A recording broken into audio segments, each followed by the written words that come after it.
Halo,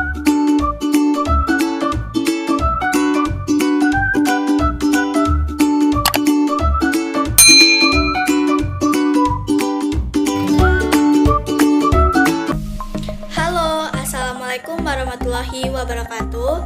Perkenalkan, nama saya Rani Aprianti dengan NIM 20321149 dari Prodi Ilmu Komunikasi Reguler C.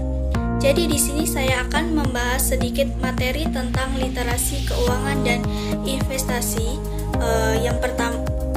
Pertanyaan yang pertama, mengapa literasi keuangan dan investasi penting bagi anak muda?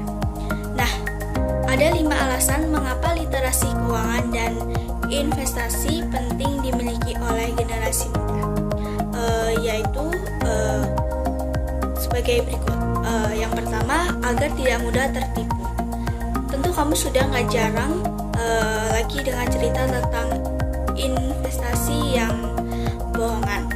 Nah, penipuan ini bisa terjadi karena rendahnya literasi finansial.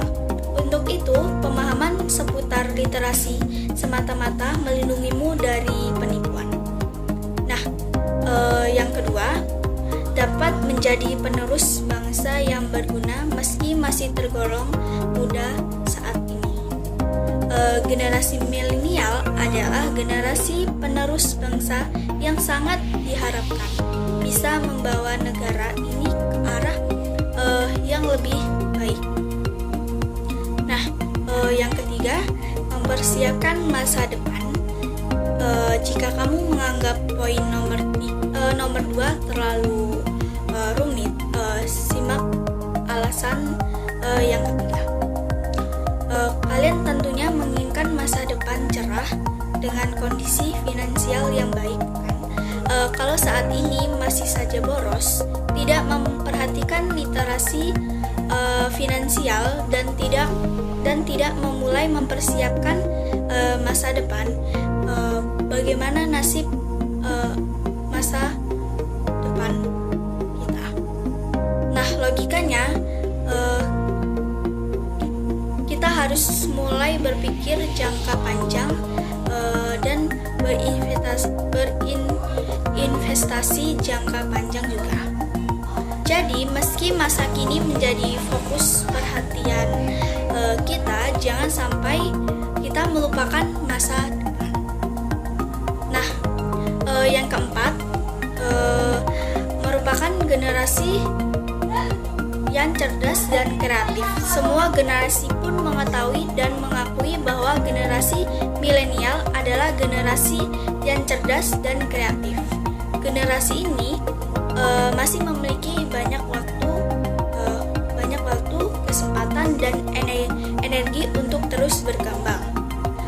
Jadi intinya, kita masih berpotensi memiliki masa depan cerah jika mulai membekali diri dengan literasi finansial yang memadai.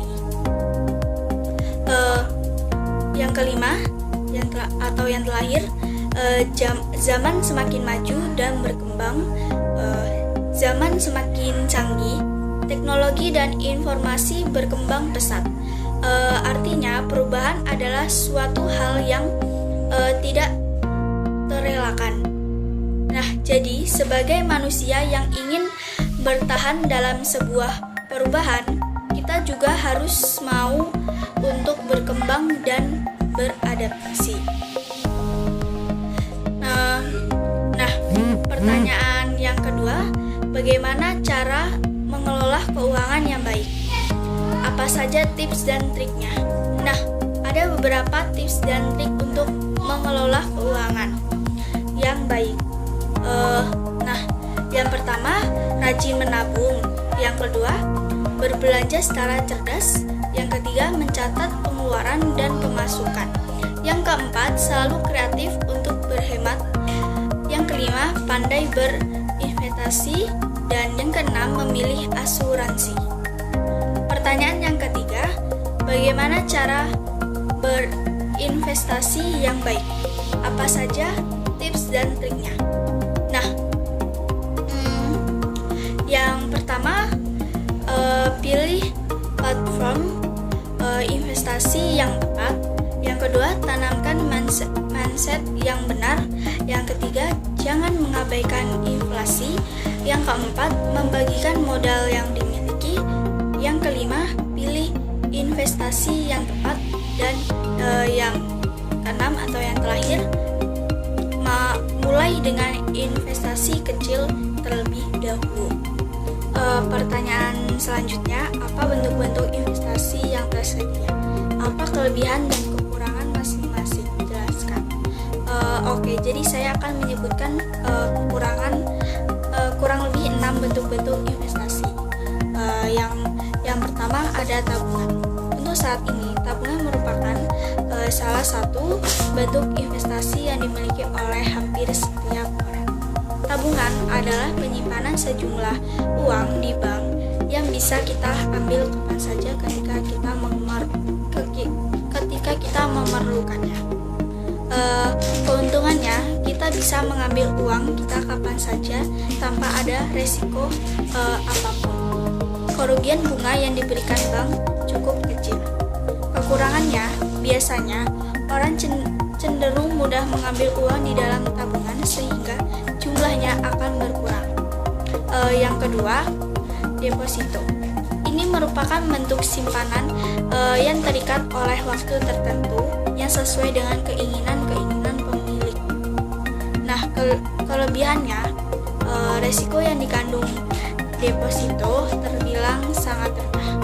Bunga yang ditetapkan bank juga akan lebih tinggi dibandingkan dengan produk tabungan biasa. Sedangkan kekurangannya, pencairan dana deposito yang dilakukan sebelum waktu jatuh tempo akan dikenakan sejumlah biaya penalti yang terbilang cukup besar. Yang ketiga, reksadana, salah satu saranan untuk mengumpulkan sejumlah dana secara kolektif. Dana tersebut nantinya dikelola oleh manajer investasi atau sebuah perusahaan investasi. Kelebihannya, Anda tidak perlu repot-repot untuk mengelola dana investasi Anda, sebab hal ini akan dilakukan seorang manajer investasi yang profesional. Sedangkan kekurangannya, Anda mungkin akan sedikit kurang puas dan maksimal dalam investasi ini, sebab segala sesuatunya dikelola oleh manajer investasi yang Anda pilih. Nah, yang keempat, obligasi. Obligasi adalah surat utang yang akan didapatkan sebagai surat bukti atas pemberian sejumlah dana pada perusahaan swasta ataupun perusahaan negara yang membutuhkan sejumlah dana. Nah, kelebihannya, obligasi memberikan besaran bunga yang lebih besar daripada bunga deposito. Sedangkan kekurangannya, jangka waktu investasi ini terbilang sangat panjang, minimal 5 tahun, sehingga akan menjadi sebuah masalah jika suatu waktu Anda ingin mencairkan dana sebelum jangka waktu yang telah disepakati. Yang kelima, ada saham. Saham merupakan bukti kepemilikan Anda di dalam sebuah perusahaan, di mana Anda ikut serta menanamkan sejumlah modal di dalamnya. Kelebihannya, Anda bisa saja mendapatkan sejumlah keuntungan yang sangat besar atas kepemilikan saham, terutama jika harga saham perusahaan yang Anda miliki mengalami kenaikan yang signifikan. Nah, kekurangannya, saham juga memiliki sejumlah resiko yang sangat besar. Anda bisa saja mengalami kerugian yang besar jika sewaktu-waktu harga saham tersebut turun di pasaran. Dan yang keenam atau yang terakhir, emas. Sarana investasi yang banyak digunakan masyarakat luas. Bahkan sejak zaman dahulu, emas telah dijadikan sebagai salah satu bentuk investasi yang memiliki resiko rendah dan juga tahan terhadap inflasi.